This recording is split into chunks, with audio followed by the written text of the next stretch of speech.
یا گھر خریدے تو پہلے قرآن لا کے رکھتے گھر میں برکت ہونے کے لیے. تو قرآن کو صرف برکت کے لیے استعمال کیا جا رہا ہے.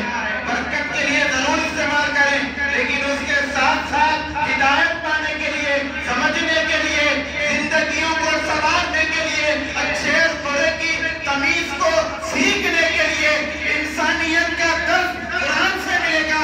وہ درس حاصل کرنے کے لیے اگر قرآن کو رکھیں گے تو کامیابی ہے.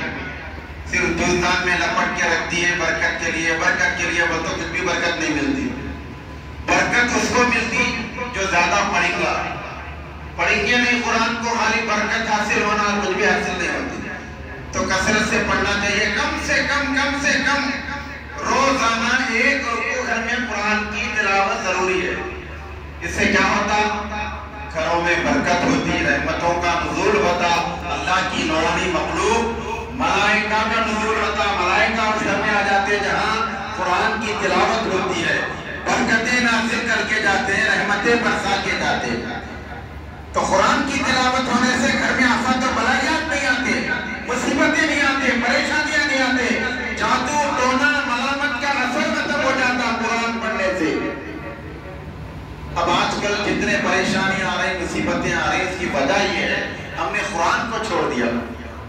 قرآن کو چھوڑنے کی وجہ سے مختلف مصیبتوں میں مبتلا ہو رہے ہیں، پریشانیوں میں مبتلا ہو رہے ہیں، آفات و بلایات کا شکار ہو رہے ہیں. قرآن کو جتنی مضبوطی سے پکڑ کر عمل کرتے ہوئے اپنی زندگی گزاریں گے، تمام برائیوں کا خاتمہ ہو جائے گا، پریشانیاں ختم قریب نہیں آتی، جادو ٹونا ملامت کا اثر نہیں ہوتا.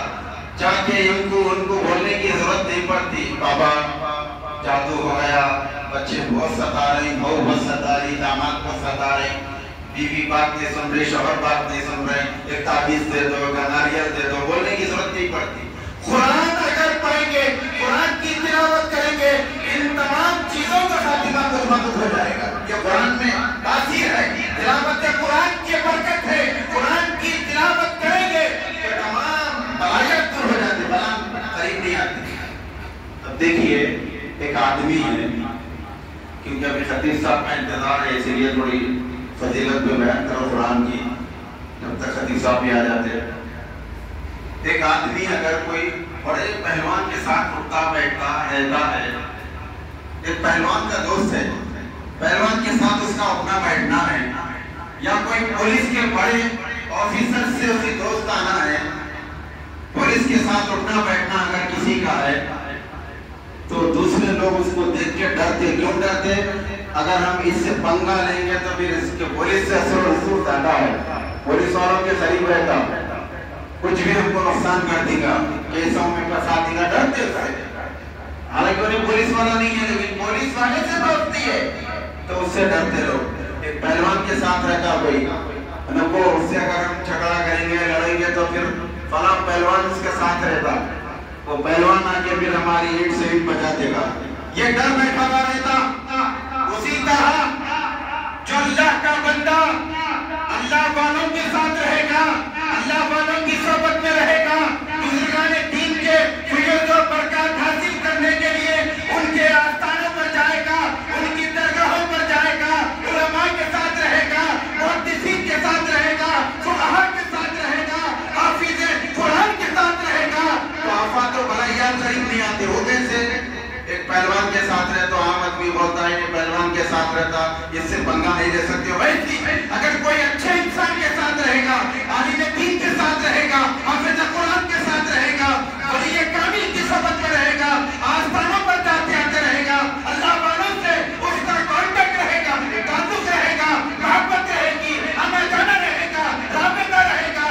آفات و بلایات کا ذکر نہیں آتے، اس لیے کہ جتنے ملامتیں ہیں وہ اگر ہم ان پر قابو کا اثر کریں گے، فلاں بزرگ کے پاس یہ جانے آنے والا ہے، فلاں عالم دین کے ساتھ یہ رہتا، فلاں حافظ قرآن کی صحبت میں یہ رہتا ہے. اس لیے ملامتیں قریب نہیں آتی، مصیبتیں قریب نہیں آتی، آفت و بلایات کے قریب نہیں آتے. تو ضرورت اس بات کی ہے کہ ہم اچھے لوگوں کے ساتھ رہیں، عالم دین کے ساتھ رہیں، حافظ قرآن کی صحبت میں رہیں، علماء کی صحبت میں رہیں، بزرگان دین کی صحبت میں رہیں. بزرگان دین کیا آرام فرما رہے ہیں، ان کے آستانوں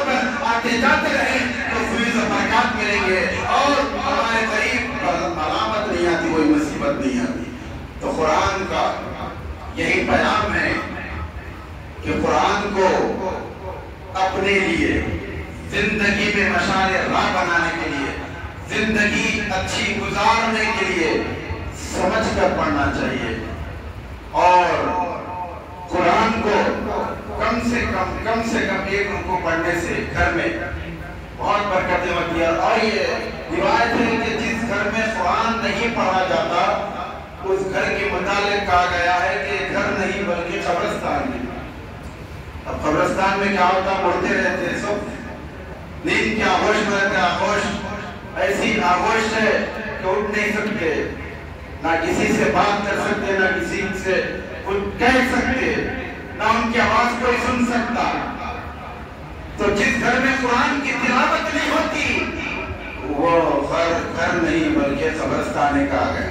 تو اپنے گھروں کو قبرستان ہونے سے بچانے کے لیے ضرورت اس بات کی ہے کہ کثرت سے قرآن کی تلاوت کا عادت ڈالنا چاہیے۔ گھر بوانی ہے قرآن کی تلاوت، کسی کا انتقال ہو گیا، حافظوں کو بلائیے، قرآن پڑھائیے، یہ عادت ہو گئی۔ مخصوص موقع پر گھر بوانی میں یا انتقال ہو جائے یا کسی کی کوئی بھی تقریب ہو، ایسے موقع پر قرآن کی تلاوت کرنے کی عادت ہو گئی۔ یہ عادت بدلنے کی ضرورت ہے۔ یہ مخصوص موقع پر قرآن پڑھنے کے لیے قرآن نہیں بلکہ ہر وقت قرآن پڑھنے کے لیے اللہ نے بھیجا ہے۔ قرآن کو بھیجنے کا مقصد کیا ہے؟ اس سے ہدایت پائے۔ ہدایت صرف مخصوص موقعوں پر پڑھنے سے نہیں ملتی، کثرت سے زیادہ اگر تلاوت کریں گے تو ہدایت ملے گی۔ ہدایت مل گئی تو پھر دنیا میں بھی